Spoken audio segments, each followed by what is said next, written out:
الحمدللہ رب العالمین والصلاة والسلام علی سید المرسلین اما بعد فاعوذ باللہ من الشیطان الرجیم بسم اللہ الرحمن الرحیم الصلاة والسلام علیکہ یا رسول اللہ وعلی آلکہ واصحابکہ یا حبیب اللہ الصلاة والسلام علیکہ یا نبی اللہ وعلی آلکہ واصحابکہ یا نور اللہ۔ ناظرین، ایک بار پھر پروگرام نور اسلام میں آپ سب کو خوش آمدید کہتے ہیں۔ ناظرین، اس سے پہلے کہ اپنے ٹاپک کی طرف چلیں، ہم ایک کنٹینیو ٹاپک لے کر چل رہے ہیں۔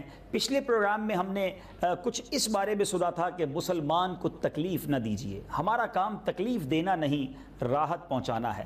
ہم کہاں کہاں کب کیسے، دانستہ یا غیر دانستہ، ڈیلیبریٹلی یا انڈیلیبریٹلی ہم کسی کو تکلیف پہنچا بیٹھتے ہیں۔ ہم نے احادیث اور قرآن پاک کی آیات بھی پچھلے پروگرام میں سنی تھی کہ جس میں نبی پاک علیہ الصلوۃ والسلام نے بڑے واضح انداز میں گویا ہماری رہنمائی فرمائی کہ مسلمان کو تکلیف دینا یہ کس قدر ناپسندیدہ ہے۔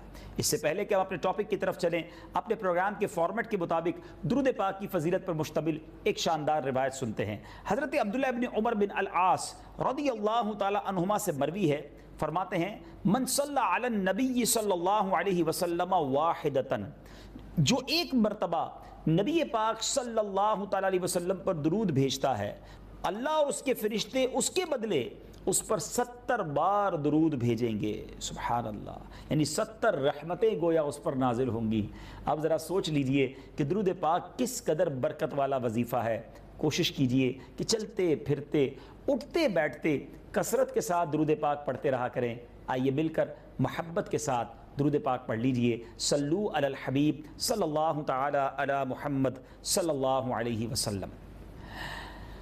ناظرین، اس سے پہلے کہ ہم ان عادتوں کی طرف، ان اسٹائلز اور ان غلطیوں کی طرف چلیں کہ جس کی وجہ سے ہم کسی مسلمان کو تکلیف میں مبتلا کر دیتے ہیں، ایک بار پھر حدیث پاک ریپیٹ کر دیتا ہوں تاکہ ریئلائز ہو جائے، اندازہ ہو جائے کہ تکلیف پہنچانا اللہ اور اس کے رسول کی بارگاہ میں کتنا برا عمل ہے۔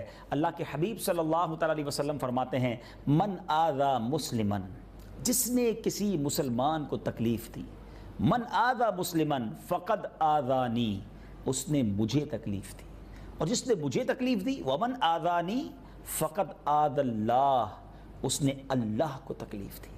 اب غور کر لیجئے کہ ہم کس طرح کی زندگی گزار رہے ہیں۔ ایک اور روایت ہم نے پچھلے پروگرام میں بھی سنی تھی، پھر ریپیٹ کر دیتا ہوں کہ مسلمان کے دل میں خوشی داخل کرنا 60 سال کی نفلی عبادت سے زیادہ افضل عمل ہے۔ خوشیاں داخل کیجئے لوگوں کے دلوں میں، نفرتیں نہ پھیلائیے۔ بشروا ولا تنفروا، یہ حدیث پاک کا جز ہے، اور خوشخبری سناؤ، نفرت پیدا نہ کرو۔ یسروا ولا تعسروا، بشروا ولا تنفروا، یعنی آسانیاں پیدا کرو، مشکلات پیدا نہ کرو، خوشخبریاں سناؤ اور نفرتیں پیدا نہ کرو۔ ون آف دا بیوٹیفل حدیث، یہ اسلام کا طریقہ ہے۔ مسلمان لوگوں کے لیے اچھی خبر، اچھا ماحول کریٹ کرنے والا ہوتا ہے، تکلیف پہنچانے والا، گھٹن والا ماحول بنا دینا، سامنے والا تکلیف میں آ جائے، یہ اسلام کا انداز نہیں ہے۔ آج ایک اور ہم جو غلطی کر جاتے ہیں، ایک سنت ہے اور وہ ہے مریض کی عیادت کرنا۔ سبحان اللہ، بڑا نیک کام ہے، بڑا اچھا کام ہے، مریض کو راحت ہوتی ہے اور اچھا لگتا ہے، خوشی داخل ہوتی ہے، مگر اس نیکی کے کام میں بھی بعض لوگ ایسی غلطیاں کر جاتے ہیں کہ جس سے مریض کو راحت ملنے کی بجائے اس کو مزید تکلیف ہوتی ہے۔ پہلے تو مریض کی عیادت کس طرح کرنی چاہیے وہ عرض کرتا ہوں، اور پھر کیا غلطیاں کرتے ہیں اس بارے میں بتاتا ہوں۔ یاد رکھیے، اللہ کے حبیب صلی اللہ علیہ وسلم کا فرمان ہے کہ بہترین عیادت جلد اٹھ جانا ہے، یعنی اتنی دیر نہ بیٹھیں جس سے مریض کو تکلیف پہنچنے لگے۔ ہاں، اگر ایسا قریبی رشتہ دار ہے، اتنا قریبی تعلق ہے کہ وہ خود چاہتا ہے کہ ہم اس کے پاس بیٹھیں اور ہمارے بیٹھنے سے اسے راحت ہو رہی ہے تو ٹھیک ہے، ورنہ اچھی عیادت یہ ہے کہ مریض کے پاس سے جلد اٹھ جائے۔ بعض اوقات کپڑے چینج کرنے ہوتے ہیں، بعض اوقات آرام کرنا ہوتا ہے، بندہ تنہائی چاہ رہا ہوتا ہے، مگر سب کو جانا ہے اور جا کر پہلا سوال تو یہی کرنا ہے کہ بھائی بتاؤ بیمار کیسے ہو گئے۔ اب وہ مریض صبح سے شام تک کئی لوگوں کو بتا چکا ہے کہ بیمار کیوں ہوا یا زخمی کیوں ہوا، وہی پوری کیسٹ جو ہے وہ آپ کے سامنے بھی اسے پلے کرنی پڑے گی۔ تکلیف کا باعث نہ بنے، جائیں تو راحت کا باعث بنے۔ مفسر شہیر حکیم الامت حضرت مفتی احمد یار خان نعیمی رحمۃ اللہ تعالی علیہ اس حدیث کے بارے میں فرماتے ہیں کہ اچھی عیادت جلد اٹھ جانا ہے کہ یہ تمام اس صورت میں ہے کہ جب کہ بیمار کو اس کے بیٹھنے سے تکلیف ہو رہی ہے۔ جیسے میں نے کہا نا کہ اگر آپ کی ایسی اچھا کلوز ریلیشن ہے کہ وہ چاہتا ہے آپ کے پاس اس کے پاس زیادہ دیر بیٹھیں تو پھر بیٹھ جائیں، انشاءاللہ اس کا ثواب ملے گا۔ لیکن غلطی کیا ہو جاتی ہے کہ بعض اوقات اتنی دیر بیٹھتے ہیں کہ مریض اکتا جاتا ہے۔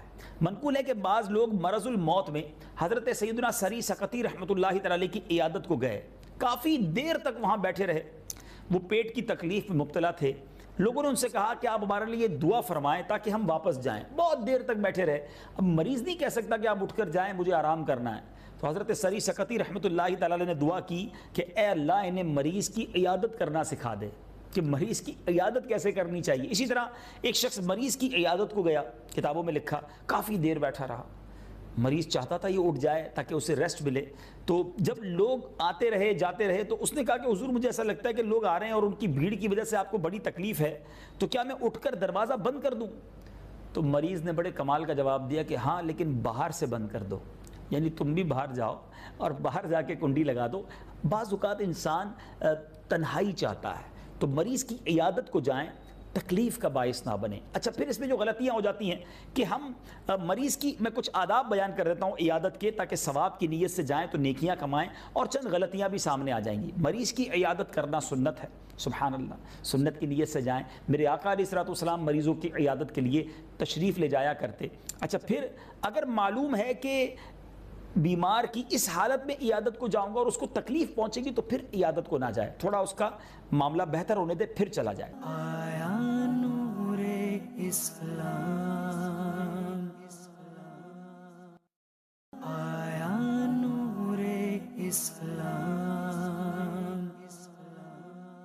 عیادت کو جائے اور مریض میں اس کی طبیعت زیادہ خراب دیکھے، مرض میں سختی دیکھے تو اب مریض کے سامنے یہ نہ اظہار کرے۔ یعنی بعض اوقات لوگ کیا کرتے ہیں، او ہو بہت بیمار لگ رہے ہو، ارے اتنے بیمار ہو گئے، تمہارا تو چہرے کا رنگ ہی اتر گیا ہے، اللہ اللہ اللہ کیا ہو گیا تمہیں تو پہچانے نہیں جا رہے۔ اب یہ وہ جملے ہیں، کیا اس سے مریض خوش ہوگا؟ وہ تو مزید ڈپریشن کا شکار ہو جائے گا نا۔ چھوٹا مرض ہوگا تو زیادہ ہو جائے گا کہ یار یہ تو کیسی باتیں کر رہے ہیں، میں تو لگتا ہے جانے کی تیاری ہے۔ نہیں، حوصلہ دلائیں، اللہ سب ٹھیک کر دے گا، بہتر ہو جائے گا، گھبرانا نہیں، میں دعا کروں گا۔ اچھا یہاں وہی جو میں نے پچھلے سلسلے میں بات کی تھی، چونکہ بولنے میں یہ احتیاط ہی نہیں ہے کہ جھوٹ نہ ہو جائے، تو زیادہ ہی حوصلہ دلانے کے لیے کہتے ہیں یار تمہیں تو کچھ بھی نہیں ہوا، بالکل ٹھیک ہو۔ اللہ کے بندو اگر وہ بالکل ٹھیک ہے تو پھر ہاسپٹل میں کیا کر رہا ہے، یہ ڈرپس کیوں لگی ہوئی ہیں؟ سوچئے نا، آپ اگر حوصلہ ہی دلانا چاہتے ہیں تو سچ کے ذریعے بھی بہت پیارے الفاظ ہیں، چناؤ کر لیجئے الفاظ کا کہ انشاءاللہ سب بہتر ہو جائے گا، سب ٹھیک ہو جائے گا، گھبرانا نہیں انشاءاللہ، ہاں بالکل درود پاک پڑھتے رہیں، میں آپ کے لیے دعا کروں گا، سب بہتر ہو جائے گا۔ یہ حوصلہ دلانے والی گفتگو کریں۔ اسی طرح ناظرین یہ تو ہو گئی مریض کی عیادت میں جا کر کچھ ہونے والی غلطیاں۔ اب مریض خود کیا غلطیاں کرتا ہے یہ بھی چلیں آج لگے ہاتھوں سیکھ لیں، کیونکہ اللہ تعالیٰ مجھے اور آپ کو بیماری سے محفوظ رکھے۔ لیکن بعض اوقات چونکہ بولنے سے پہلے سوچنے کا ماحول نہیں ہے، جھوٹ ہو جائے اس کی پرواہ نہیں ہے، حالانکہ جھوٹ بعض اوقات کبیرہ گناہ ہو جاتا ہے۔ اب مثال کے طور پہ کوئی شخص آ کے پوچھے بھائی آپ کی طبیعت کیسی ہے، تو مریض ہاسپٹل میں لیٹا ہوتا ہے، کہتا ہے میں بالکل ٹھیک ہوں۔ تو جناب آپ بالکل ٹھیک تو نہیں ہے نا، ورنہ ہاسپٹل کیوں آئے ہیں؟ تو یہ کہے الحمدللہ علی کل حال، آپ دعا کریں میں ٹھیک ہو جاؤں، اللہ کا بہت شکر ہے، اللہ جس حال میں رکھے میں راضی ہوں۔ یہ جملے تو کہے جا سکتے ہیں، مگر بالکل ٹھیک ہوں، مجھے کچھ نہیں ہوا، مجھے ذرا بھی تکلیف نہیں ہے، ایسا نہیں کہنا چاہیے اگر تکلیف ہے تو امید ہے میرا اشارہ سمجھ گئے ہوں گے۔ بڑا خوبصورت نعرہ یہ لگایا جاتا ہے نا، پہلے تولو بعد میں بولو۔ اللہ کرے کہ تول کر بولنے کی عادت ہم سب کو نصیب ہو جائے۔ اسی طرح ایک اور بڑی مسٹیک آج کل ہو رہی ہے، اور وہ کیا ہے کہ بلا اجازت کسی کا خط پڑھ لینا، اور آج کل چونکہ موبائل فون کا زمانہ ہے، کسی کا موبائل اٹھا کر اس کے میسیجز پڑھ لینا۔ ہر بندے کی پرائیویسی ہے نا، اور کتنا کمپلیٹ ریلیجن ہے، کتنا خوبصورت مذہب ہے ہمارا کہ وہ ہمیں بلا اجازت کسی کا خط پڑھنا، کسی کی چیز ہمیں وہ دیکھنے کی اجازت نہیں ہے۔ اللہ کے حبیب صلی اللہ تعالی علیہ وسلم کا فرمان عالی شان ہے، جس نے اپنے بھائی کا خط بغیر اس کی اجازت کے دیکھا اس نے جہنم میں دیکھا۔ اللہ اکبر، کیا شاندار مذہب ہے ہمارا، ہر موضوع پہ رہنمائی موجود ہے۔ اب بعض اوقات کوئی بندہ برابر میں بیٹھ کر میسج کر رہا ہوتا ہے تو اٹھ کے دیکھ رہے ہوتے کیا لکھ رہا ہے, کس کو میسج کر رہا ہے. ہو سکتا ہے اس کا کوئی پرسنل میٹر ہو, ضروری ہے کہ میں دیکھوں, اچھا کسی طرح اس کا پاسورڈ پتہ چل جائے تو موبائل کو میں چیک کر لوں. یہ درست نہیں ہے. بغیر اجازت آپ کسی کی پرائیویسی میں, کسی کی پرسنل چیز میں آپ مداخلت نہیں کر سکتے. اگر کوئی کھلا رکھ کر چلا بھی گیا ہے تو بھی اجازت نہیں ہے, ہم اس کو بند کر دیں کہ نہیں یہ میرے بھائی کا ہے. کسی کے عیبوں کی تلاش میں نہیں ہونا چاہیے. ناظرین یاد رکھیے, جو کسی کے عیبوں کی تلاش میں ہوتا ہے نا, یاد رکھیے اس کے عیب کھول دیے جاتے ہیں. روایتوں کا مضمون ہے جو عیب چھپاتا ہے اللہ بھی اس کے عیب چھپاتا ہے. پتہ چل بھی جائے نا کسی کا کوئی غلط, یوں سمجھے کسی کی کوئی مسٹیک سامنے آ جائے, کسی کا کوئی عیب سامنے آ جائے, ہمارا کام کیا ہے؟ ایسے بن جائیں جیسے دیکھا ہی نہیں ہے, چھپا دیں. کیوں؟ کیا میں اور آپ عیبوں سے مبرہ ہیں؟ کیا ہمارے اندر کوئی عیب نہیں ہے؟ میں آپ سے پوچھ رہا ہوں, جی میں اپنے آپ سے پوچھ رہا ہوں. آج دنیا میں بڑی عزت ہے, کیوں؟ کیونکہ لوگوں کو ہمارے عیب نہیں پتہ. جو غلطیاں میں نے کی اور میرا رب جانتا ہے وہ کوئی اور نہیں جانتا. آپ کے ساتھ بھی ایسا ہی معاملہ ہے. ہم نہیں کبھی بھی چاہیں گے کہ ہمارے وہ پوشیدہ عیب جو اللہ نے چھپا رکھے ہیں کسی کو پتہ چلیں. تو جب ہم نہیں چاہتے تو دوسروں کے عیب اچھالنے کی کیوں کوشش کرتے؟ کتنی بڑی تکلیف ہے اس مسلمان کے لیے کہ جس کے بارے میں اس کی کوئی مسٹیک, مذاق اڑاتے لوگ. جملہ غلطی سے کچھ نکل جائے, غلطی سے کوئی بات کر جائے, پتہ چل جائے کہ اس نے فلاں کام کیا ہے تو فوراً دوسروں کو میسج کرتے ہیں پتہ چلا اس نے یہ کیا ہے. نہیں ناظرین, عیب جوئی کی عادت نہیں ہونی چاہیے, عیب پوشی کی عادت ہونی چاہیے. اور پھر یہ دعا کرتے ہیں کہ یا اللہ تو میرے عیب چھپائی رکھنا. یا الہی نامہ اعمال جب کھلنے لگے, عیب پوشے خلق ستار خطا کا ساتھ. یہ دعا ہے ہماری, کیونکہ اگر عیب کھل گئے نا دنیا میں بھی ذلیل ہو جائیں گے, اور اللہ نہ کرے قیامت کے دن کھل گئے تو پھر بچنا ہی کچھ نہیں نا. ہم تو اس کریم ستار سے یہ امید لگائے بیٹھے ہیں کہ آج بھی عیب چھپائی رکھنا, اور اے مولا موت کے وقت بھی عیب چھپا کے رکھنا. جی ناظرین, بعض لوگوں کی موت ان کے عیب ظاہر کر دیتی ہے. ان کی لاش کا ایسا حال ہو جاتا ہے کہ لوگ دیکھ کر حیران ہو جاتے ہیں کہ یار یہ تو دنیا میں بڑی بڑی باتیں کرتا تھا, کتنی نیک صورت تھا, کتنی بڑی جناب اس کی شان تھی, اور یہ مرتے وقت اسے کیا ہو گیا. بعض لوگوں کی موت عبرتناک بن جاتی ہے. ہم اللہ کریم سے اس ماہ مبارک میں دعا کرتے ہیں کہ مولا ہماری موت عبرت والی نہ ہو, ہماری موت یادگار ہو, لوگوں کے لیے رشک والی ہو, کلمے والی ہو, اے کاش روزے والی ہو, سجدے والی ہو, مدینے والی ہو. لیکن اگر آپ دوسروں کا بھلا سوچیں گے تو آپ کے ساتھ بھلا ہوگا نا. عیب تو ہم سب میں ہیں, no doubt, everybody have mistakes, ہم سب کے اندر پرابلمز ہیں, اللہ نے چھپائی رکھا ہے. تو اگر آپ چاہتے ہیں نا بات بنی رہے, عزت بنی رہے, آپ دوسروں کی عزت کیجئے, انہیں تکلیف میں مبتلا نہ کیجئے, ان کی عیبوں کی تلاش میں. اور معذرت کے ساتھ میری جو بہنیں مجھے سن رہی ہیں, میری مائیں سن رہی ہیں, یہ عورتوں میں زیادہ ہوتا ہے. کسی طرح کسی کے فیملی کے, کسی کی نجی زندگی کے عیب مل جائیں, ان کے پرابلمز پتہ چل جائیں, ان کے گھر میں آج کل چل کیا رہا ہے, لڑائی ہے یا سکون ہے. اچھا لڑائی ہے تو کیوں ہے, وجہ کیا ہے, ہاں یہ ہوگی ایسی, اسی نے ایسا کیا ہوگا, اور مجھے تو پہلے ہی پتا تھا اس نے گھر بنانا ہی نہیں ہے. اللہ اکبر, کسی کے گھر میں مسئلہ ہے اور آپ کو ٹاپک مل گیا ہے, آپ کو مزے آ رہے ہیں, کسی کے گھر کے ایشو کو ڈسکس ہو رہے ہیں. ہمارے گھر میں کسی اور کے گھر کی بات کیوں ہو؟ کیا ہمارے گھر میں پرابلمز نہیں ہوتے؟ کیا ہم سے غلطیاں نہیں ہوتی؟ پلیز کسی ایک کی طرف ایک انگلی اٹھانے کا مقصد 3 انگلیاں ہماری اپنی طرف آ رہی ہیں. پتہ بھی چل جائے نا, کسی وجہ سے کسی کا عیب پتہ بھی چل جائے تو ہمیں عیب چھپانے والا بننا ہے. مسلمان کی عزت کا پاسدار ہوتا ہے, عیب چھپا دیں, مگر آج ایسا ماحول نہیں ہے. تو یہ بڑی تکلیف پہنچانے والا معاملہ ہے. تو آج ہم اپنے پروگرام میں ڈسکس ہی یہ کر رہے ہیں نا کہ وہ سارے کام جس کے ذریعے ہم تکلیف پہنچاتے ہیں وہ اب ہمیں نہیں کرنے. کوشش کرنی ہے کہ ہماری ذات سے اب کسی کو تکلیف نہ ہو. اگلا ٹاپک جس میں ہم تکلیف دیتے ہیں, اور وہ پڑوسی کو تکلیف دینا. اللہ اکبر, آج تو بڑا معاملہ یہ ہے کہ پڑوس کے لوگ بڑی تکلیف میں ہوتے ہیں. ہماری گفتگو کی وجہ سے, ہمارے ایٹیٹیوڈ کی وجہ سے, ہمارے گھر میں شور کی وجہ سے, ہمارے گھر کی گندگی کی وجہ سے. خود غور کریں, سارے وہ پڑوسی غور کریں کہ ہمارے پڑوسی ہم سے خوش ہیں کہ نہیں. اللہ کے حبیب صلی اللہ تعالی علیہ وسلم فرماتے ہیں جو اللہ عز و جل اور قیامت کے دن پر ایمان رکھتا ہے وہ اپنے پڑوسی کو ہرگز تکلیف نہ دے. کتنا امپورٹنٹ ہے پڑوسی کا خیال رکھنا کہ ایک بار نبی پاک علیہ الصلوۃ والسلام کی بارگاہ میں ایک عورت کا ذکر کیا گیا کہ حضور ایک عورت ہے جس نمازیں بھی پڑھتی ہے, روزے بھی رکھتی ہے, صدقہ و خیرات بھی کرتی ہے, مگر اس کے پڑوسی اس سے خوش نہیں ہیں. نبی پاک صلی اللہ تعالی علیہ وسلم نے فرمایا وہ جہنمی ہے. سوچئے ناظرین, نماز روزہ صدقہ سب ہے ایک اور خاتون کے بارے میں سوال کیا گیا کہ حضور ایک اور عورت ہے نفل نماز کم پڑھتی ہے, نفلی روزے بھی نہیں رکھتی, صدقہ بھی تھوڑا سا دیتی ہے, مگر حضور اس کے پڑوسی بڑے خوش ہیں اس سے. اللہ کے حبیب علیہ الصلوۃ والسلام نے فرمایا وہ جنتی ہے. ٹرائی ٹو انڈرسٹینڈ, پڑوس میں تکلیف اور سارا محلہ اور باقی سارے دوست خوش ہیں, یہ درست نہیں ہے. پڑوسیوں کا بہت حق ہے. میں نے ایک پورا پروگرام کیا ہے, اگر آپ نہیں دیکھ سکے تو انٹرنیٹ پر سرچ کر لیجئے کہ پڑوسیوں کے حقوق کیا ہیں اور ہمارا اسلام ہمیں پڑوسیوں کے بارے میں کیا کہتا ہے. تو پلیز یہ چیک کر لیجئے کہ ہمارے پڑوسی جو ہیں وہ ہم سے تنگ تو نہیں. اللہ کے حبیب صلی اللہ علیہ وسلم فرماتے اللہ کی قسم وہ مومن نہیں, اللہ کی قسم وہ ایمان والا نہیں, اللہ کی قسم وہ مومن نہیں ہو سکتا. 3 بار فرمایا. صحابہ کرام نے عرض کی یا رسول اللہ صلی اللہ تعالی علیہ وسلم وہ کون ہے, قسم کیا ہے؟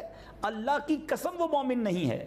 تو آپ علیہ الصلوۃ والسلام نے ارشاد فرمایا جس کی برائیوں سے اس کا پڑوسی محفوظ نہ رہے وہ مومن نہیں ہے.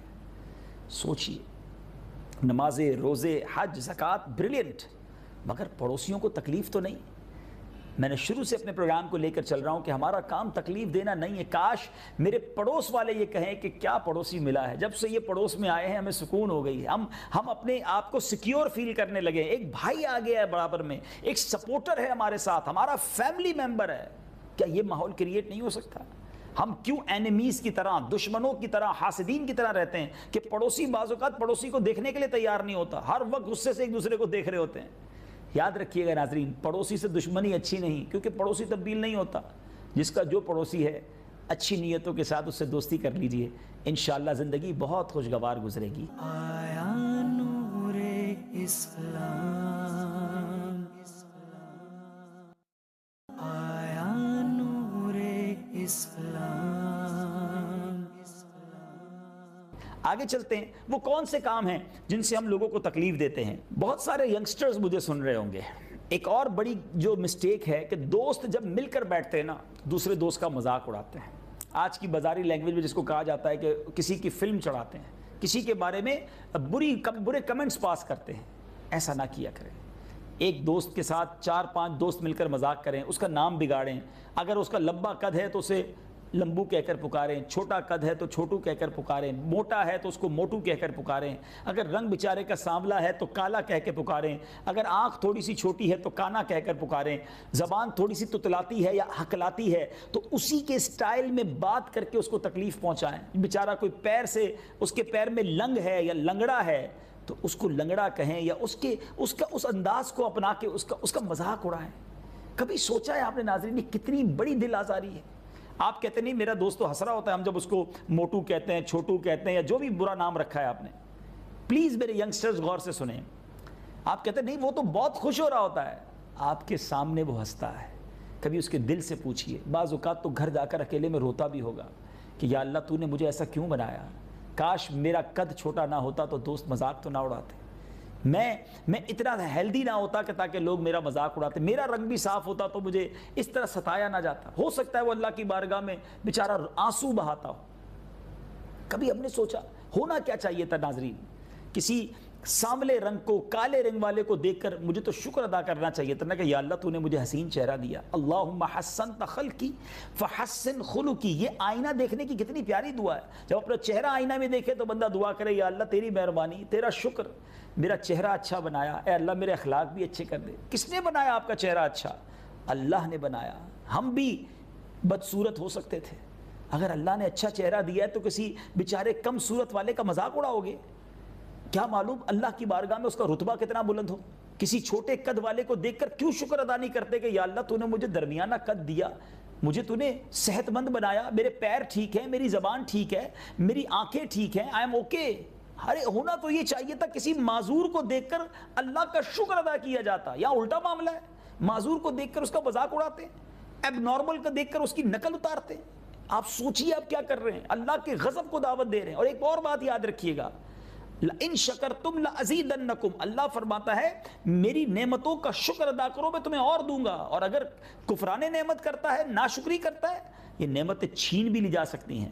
آپ نے نہیں دیکھا بڑے بڑے خوبصورت ہوتے ہیں, چہروں پر ایسے دانے نکل آتے ہیں, ایسی بیماری آتی ہے کہ چہرہ دیکھنے والا نہیں رہتا, بڑا صحت مند, بڑا اٹا کٹا انسان ہوتا ہے, اچانک ایسی بیماری آتی ہے کہ ہاسپٹل کے بستر پر پہنچ جاتا ہے. کیوں؟ کیا میں اور آپ ایسا نہیں ہو سکتا؟ ہماری نعمتیں نہیں چھینی جا سکتی؟ وَتُعِزُّ مَن تَشَاءُ وَتُذِلُّ مَن تَشَاءُ، نہ دیں کسی کو تکلیف، نہ پہنچائیں کسی کو ایذا، مذاق اڑا کر. اور جناب سارا دن سارے دوست مل کر کسی کے مذاق اڑاتے، محلے میں چند لوگ ہوتے ہیں جن کا سارا محلہ مذاق اڑاتا ہے. خدا کا خوف نہیں ہے. آپ یہ حدیث دوبارہ سنیے، من آذا مسلمن فقط آذانی. یہ بات کدھر تک جا رہی ہے؟ اللہ کے حبیب فرماتے ہیں جس نے کسی مسلمان کو تکلیف دی اس نے مجھے تکلیف دی. ومن آذانی فقط آذ اللہ، جس نے مجھے تکلیف دی اس نے اللہ کو تکلیف دی. نہ پہنچائے تکلیف. بلکہ ایسے لوگوں کی تو دل جوئی کرنی چاہیے. آپ کو کبھی مسجد میں یا کسی جگہ پر تھوڑا سا ایب نارمل سا بچہ کوئی نظر آئے نا، نوجوان، بعض اوقات ہاتھ پاؤں ٹیڑھے ہوتے ہیں، بالکل وہ لنگڑا کے چل رہے ہوتے ہیں، منہ ٹیڑھا ہو جاتا ہے، ایسے لوگوں کو تو سینے لگا لیا کرو. ہاں میں صحیح کہہ رہا ہوں، کیونکہ ان سے ہاتھ ملانا بھی کوئی پسند نہیں کرتا. تھوڑی دیر کے لیے کبھی سوچئے میں اس کی جگہ ہوتا تو مجھ سے بھی کوئی ہاتھ نہ ملاتا، مجھ سے بھی کوئی مسکرا کر نہ ملتا. ارے ایسوں کو تو ہاتھ ملاؤ، ہو سکے تو سینے لگاؤ. آپ ان کی آنکھوں میں نمی دیکھیں گے کہ یار مجھے سینے لگا لیا. He was not expecting that. اس کو تو توقع بھی نہیں ہوگی کہ مجھے کوئی سینے لگائے گا. کبھی اپنے ساتھ بٹھا کر اپنے ہاتھ سے اس بیچارے دیوانہ جیسا جو بندہ لگتا ہے اس کو نوالا کھلا دو، اور اللہ کا شکر بھی ادا کرو کہ اللہ تو نے مجھے سلامت بنایا، میرے ہاتھ سلامت ہے، میرے ہاتھ ٹیڑھے نہیں ہیں، میرے پیر ٹھیک ہیں، میری زبان ٹھیک ہے، میں گونگا نہیں ہوں، میں اکلاتا نہیں ہوں، میری آنکھیں ٹھیک ہیں، میں کانا نہیں ہوں، میرا قد اچھا ہے. سوچو تو صحیح کتنے پرفیکٹ ہیں ہم، اللہ نے کیسا بنا دیا. پھر ان لوگوں کا مذاق اڑائیں، انہیں تکلیف پہنچائیں. یہ فرینڈ سرکل کا یہ کام نہیں ہے. لوگ کہتے ہیں یار دوستوں میں بیٹھیں گے تو مذاق تو ہوگا. مذاق اب آج چلے میں آپ کو کلیئر کر دیتا ہوں. دیر از اے ڈفرنس بٹوین مزاح اینڈ مذاق. سخریہ کہتے مذاق کو، جو دل آزاری والا ہے نا وہ مذاق ہے. یعنی آپ کسی کی گویا دل آزاری کر کے سب ہنس رہے ہیں، یہ گناہ ہے، حرام ہے. مزاح کیا جا سکتا ہے، اس کی شریعت میں اجازت ہے. پیارے آقا علیہ الصلوۃ والسلام نے بھی مزاح فرمایا. سبحان اللہ، کیسا مزاح. اچھا مزاح اور مذاق میں فرق کیا ہے؟ مزاح یہ ہے کہ میں کوئی ایسی بات کروں کہ میرا دل بھی خوش ہو جائے، سامنے والے کا بھی دل خوش ہو جائے. دیٹس اوکے، بہت اچھی بات ہے، ہونا چاہیے. لیکن مذاق یہ ہے کہ میں تو خوش ہو جاؤں، سامنے والے کے دل کرچی کرچی کر دوں. یہ حرام، جہنم میں لے جانے والا کام. اب مزاح کی کوئی مثال آپ کو سبحان اللہ نبی پاک علیہ الصلوۃ والسلام ہی کی مثال دیتا ہوں. پیارے آقا علیہ الصلوۃ والسلام کی بارگاہ میں خاتون آئیں، بوڑھی تھی. تو آقا نے فرمایا جنت میں تو کوئی بوڑھی نہیں جائے گی. وہ خاتون رونے لگ گئی، حضور جنت میں بوڑھی نہیں جائے گی. تو آقا علیہ الصلوۃ والسلام مسکرائے اور فرمایا جنت میں جتنے لوگ جائیں گے سب جوان ہو کر جائیں گے. جنتی کی عمر ہی 30 سال ہوگی نا ناظرین. اب مجھے بتائیں یہ کیسے خوبصورت بات ہے. یعنی میں تو جب یہ نبی پاک کے ان خوبصورت واقعات کو پڑھتا ہوں یا بیان کرتا ہوں تو مجھے تو ایسا لگتا ہے میرے آقا علیہ الصلوۃ والسلام نے 1450 سال پہلے مزاح شریف فرمایا تھا. آج تک امت مسکرا رہی ہے. آپ کے چہروں پہ بھی مسکراہٹ آئی ہوگی، ہمارے چہروں پر بھی مسکراہٹ ہے. یہ جائز ہے. اچھی بات کریں، ماحول سافٹ ہو جائے، کسی شخصیت کا، کسی مسلمان کا دل کرچی کر دیا جائے، اس کو ذلیل کر دیا جائے. کرسی پہ بیٹھتے بیٹھتے کرسی کھینچ لی جائے، وہ نوجوان وہ بھائی ہمارا نیچے گر جائے اور سب ہنسیں. آپ کو تو اچھا لگ رہا ہے، کیا اس کو اچھا لگا ہے؟ کسی کے کپڑوں پر کچھ پھینک دیا جائے. بہت ساری ایسی مذاق کی ایگزامپلز ہوتی ہیں. آپ کہتے ہیں یار وہ دوست تو ہنس رہا ہوتا ہے، وہ ہنستا ضرور ہے، خسیانی ہنسی ہے، تکلیف ہے. یہ تکلیف والا مذاق شرعاً جائز نہیں ہے. اب اپریل فول کے نام پر کیا ہوتا ہے؟ فون کیا جاتا ہے کسی کو، جلدی گھر پہنچو تمہاری امی کا ایکسیڈنٹ ہو گیا ہے، تمہاری والدہ ہاسپٹل میں ہے. وہ ایسا بھی ہوا کہ جھوٹی خبر تو دی گئی لیکن وہ بیٹا بھاگتے ہوئے بائک تیز چلا کر جا رہا تھا، اس کا ایکسیڈنٹ ہو گیا اور وہ دنیا سے چلا گیا. یہ جہنم میں لے جانے والا کام ہے. آخر میں آپ کو ایک حدیث سنانا چاہتا ہوں. یہ جو مذاق کر کے دل توڑتے ہیں نا، سنیے گا. اللہ کے حبیب علیہ الصلوۃ والسلام ارشاد فرماتے ہیں کہ بلا شبہ لوگوں کا مذاق اڑانے والے کے لیے جنت کا دروازہ کھول کر انہیں بلایا جائے گا. حدیث پاک کا مضمون ہے قیامت کے دن جو لوگوں کا یہ مذاق اڑاتے ہیں نا، لوگوں کے ساتھ ایسا مذاق کرتے ہیں جس سے دل توڑ دیتے ہیں، جنت کا دروازہ کھولا جائے گا، انہیں بلایا جائے گا، آ جاؤ. جب وہ آئے گا تو جنت کا دروازہ بند کر دیا جائے گا. پھر وہ واپس جائیں گے، دوبارہ بلایا جائے گا، دوبارہ جنت کا دروازہ کھول کے بلایا جائے گا، آ جاؤ. پھر قریب آئیں گے، جنت کا دروازہ بند کر دیا جائے گا. ایسا کئی بار کیا جائے گا اور آخر میں وہ مایوسی کے مارے دوبارہ جنت کے قریب نہیں آئے گا. یہی تو کرتے ہیں نا، دروازے کی بیل بجا کر بھاگ جاتے ہیں، دروازہ کھول کر پھر بند کر دیتے ہیں. بہت سارے مذاق کے ایسے طریقے ہیں جو دل آزار طریقے ہیں. اللہ کرے دل میں اتر جائے میری بات. 2 پروگرام اسی ٹاپک پر میں نے کیے. اللہ کرے کہ آپ اسے دوبارہ بھی دیکھیں، غور کریں. ہمارے کسی عمل سے کسی مسلمان کو تکلیف نہ پہنچے. ناظرین کوشش کریں دعائیں لے کر جائیں. جانا تو ہم سب نے ہے نا دنیا سے. لوگ دعائیں دیں، خوش ہوں کہ کیا مسلمان ہے, ہمارے ساتھ رہا تو ہمیں راحتیں پہنچاتا رہا, اور جب ہم ایسی زندگی گزار کر دنیا سے جائیں گے نا تو مرنے کے بعد بھی لوگ دعا کریں گے, تکلیف پہنچا کر, طنز کر کے, ٹونٹ کر کے, جھگڑے کر کے, لڑائیاں کر کے جو جاتا ہے نا, لوگ کہتے ہیں جان چھوٹی.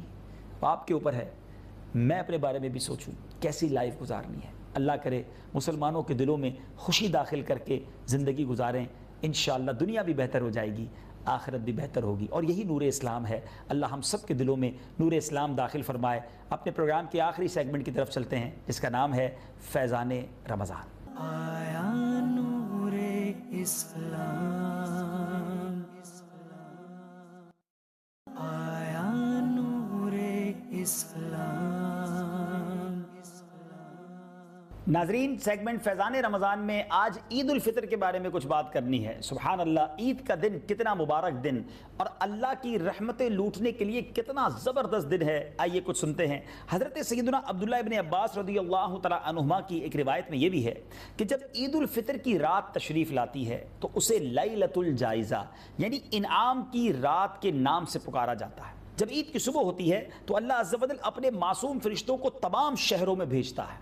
چنانچہ وہ فرشتے زمین پر تشریف لا کر سب گلیوں اور راہوں کے سروں پر کھڑے ہو جاتے ہیں, یعنی راستوں میں فرشتے کھڑے ہوتے ہیں عید کی صبح, اور اس طرح ندا دیتے ہیں, اے امت محمدیہ صلی اللہ تعالیٰ علیہ وسلم, اس رب کریم کی بارگاہ کی طرف چلو جو بہت زیادہ عطا کرنے والا اور بڑے بڑے گناہ معاف کرنے والا ہے. پھر اللہ عز و جل اپنے بندوں سے یوں مخاطب ہوتا ہے, اے میرے بندو مانگو کیا مانگتے ہو, میری عزت و جلال کی قسم آج کے روز اس عید کے اجتماع میں اپنی آخرت کے بارے میں جو کچھ سوال کرو گے وہ پورا کروں گا, اور جو کچھ دنیا کے بارے میں مانگو گے اس میں تمہاری بھلائی کی طرف نظر فرماؤں گا, یعنی اس کے معاملے میں وہ کروں گا جس میں تمہاری بہتری ہو. سبحان اللہ, میری عزت کی قسم جب تک تم میرا لحاظ رکھو گے میں بھی تمہاری خطاؤں کی پردہ پوشی فرماتا رہوں گا.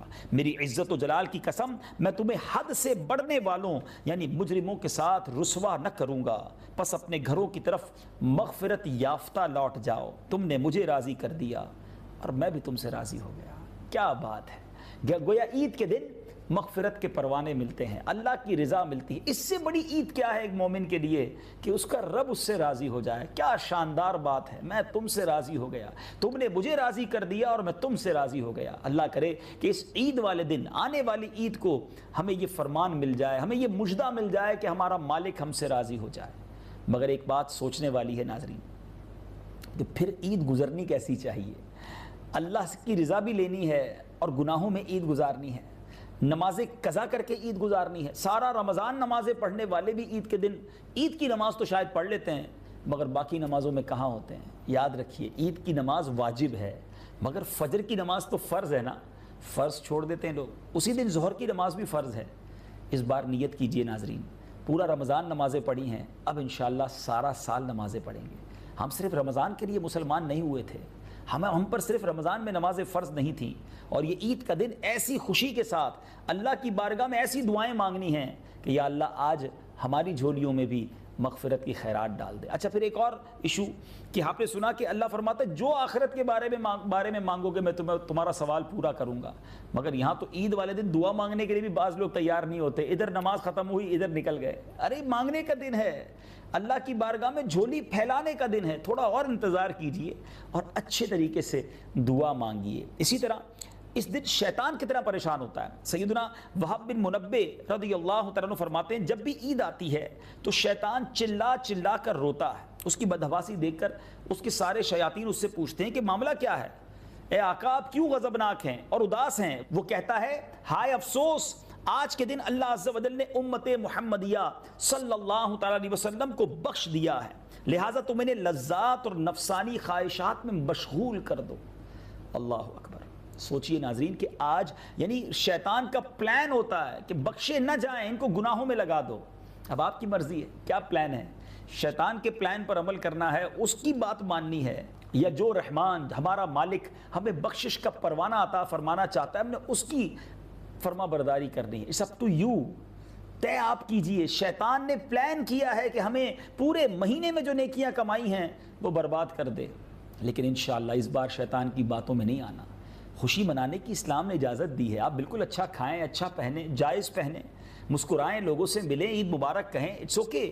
شریعت کی باؤنڈری میں رہ کر آپ جو انجوائے کرنا چاہتے ہیں کریں، لیکن باؤنڈری تو کراس نہ کریں نا. حرام کام کر کے ہی خوشی حاصل نہیں کی جا سکتی. تو امید ہے کہ اس بار ایسا نہیں کریں گے. یہاں ایک بڑا پیارا واقعہ میں آپ کو سنانا چاہتا ہوں تاکہ اور مائنڈ سیٹ کلیئر ہو. ہمارے اسلاف عید والے دن کیا کرتے تھے. ایک بار مدینے میں لوگوں نے پلان کیا کہ چلو حضرت عمر کے پاس چلتے ہیں اور ان سے عید مبارک عید ملتے ہیں. آپ کے گھر پہ لوگ گئے، دستک دی. حضرت عمر نے دروازہ کھولا تو آنکھوں میں آنسو تھے. لوگوں نے کہا اے عمر، آج کے دن رو رہے ہیں؟ آج کا دن تو خوشی کا دن ہے، آج کا دن تو انجوائے کرنے کا دن ہے. حضرت عمر رضی اللہ تعالی عنہ نے جو جواب دیا وہ کمال کا جواب تھا. آپ فرماتے ہیں کہ عید تو ان کی ہے نا کہ جن کے روزے قبول ہوئے، نمازیں قبول ہوئیں. عمر یہ نہیں جانتا. غور کیجیے، حضرت عمر امیر المومنین، خلیفۃ المسلمین، صحابی رسول، کہتے ہیں عمر یہ نہیں جانتا اس کے روزے مقبول ہوئے یا رد کر دیے گئے ہیں. ناظرین، حضرت عمر کا یہ حال ہے، ان کی انکساری اور خوف خدا کا عالم یہ ہے. ہمارے روزے غفلت والے، ہماری نمازیں غفلت والی، اور پھر عید کے دن اللہ کو ناراض کرنے والے کام کرنا، یہ عقل مندی نہیں ہے. آپ ان دوستوں سے رابطہ رکھیے گا عید کے دن جو نماز پڑھنے جا رہے ہیں. مجھے کھینچ کر کوئی سنیما نہ لے جائے، مجھے کھینچ کر کوئی ایسی جگہ نہ لے جائے جہاں اللہ ناراض ہوتا ہے. اللہ کرے کہ اس بار ہماری عید بھی رب کی رضا میں گزرے. پھر دیکھیں کیسی رحمتیں ملتی ہیں. اس بار شیطان کو جیتنے نہیں دینا. ہاں، یہ چیلنج ہے. انشاءاللہ شیطان چاہے جتنا زور لگا لے، ہم اللہ کے بندے ہیں، رحمان کے بندے ہیں عز و جل. انشاءاللہ شیطان کے وار میں نہیں آئیں گے، نمازیں نہیں چھوڑیں گے، مسجد سے تعلق نہیں چھوڑیں گے. رمضان چلا گیا تو کیا ہوا، ہم انشاءاللہ اللہ کے گھر آتے رہیں گے. اللہ کرے دل میں اتر جائے میری بات. انشاءاللہ پھر کسی پروگرام میں آپ سے ملاقات ہوگی. اپنی دعاؤں سے نوازتے رہیے گا. ایڈوانس میں عید مبارک بھی قبول کیجئے. اللہ عز و جل اس عید کو ہم سب کے لیے رحمتوں والی، برکتوں والی اور عافیتوں والی بنا دے، اور ہمیں کبھی زندگی میں عید مکہ اور عید مدینہ بھی نصیب فرمائے. مجھے اپنی دعاؤں میں یاد رکھیے گا. میں آپ سب کے لیے دعا گو ہوں. صلو علی الحبیب صلی اللہ تعالی علی محمد صلی اللہ علیہ وسلم. حضور کعبہ حاضر ہیں، حرم کی خاک پر سر ہے، بڑی سرکار میں پہنچے مقدر یاوری پر ہے. حضور کعبہ حاضر ہیں، نہ ہم آنے کے قابل تھے، نہ منہ لائق دکھانے کے، نہ ہم آنے کے قابل تھے، نہ منہ لائق دکھانے کے، مگر تیرا کرم ذرا نوازو بندہ پرور ہے، مگر تیرا کرم ذرا نوازو بندہ پرور ہے. حضور کعبہ حاضر ہیں، جو ہیبت سے رکے مجرم تو رحمت نے کہا بڑھ کر، جو ہیبت سے رکے مجرم تو رحمت نے کہا بڑھ کر، چلے آؤ چلے آؤ یہ گھر رحمان کا گھر ہے، چلے آؤ چلے آؤ آؤ چلے آؤ چلے آؤ یہ گھر رحمان کا گھر ہے. حضور کعبہ حاضر ہیں، یہ زمزم اس لیے ہے جس لیے اس کو پیے کوئی، یہ زمزم اس لیے ہے جس لیے اس کو پیے کوئی، اسی زمزم میں جنت ہے، اسی زمزم میں کوثر ہے، اسی زمزم میں جنت ہے، اسی زمزم میں کوثر ہے، حضور کعبہ حاضر ہیں۔ حسن حج کر لیا کعبے سے، آنکھوں نے ضیا پائی، حسن حج کر لیا کعبے سے، آنکھوں نے ضیا پائی، چلو دیکھیں وہ بستی جس کا رستہ دل کے اندر ہے، چلو دیکھیں وہ بستی جس کا رستہ دل کے اندر ہے، حضور کعبہ حاضر ہیں، حرم کی خاک پر سر ہے، بڑی سرکار میں پہنچے مقدر یاوری پر ہے۔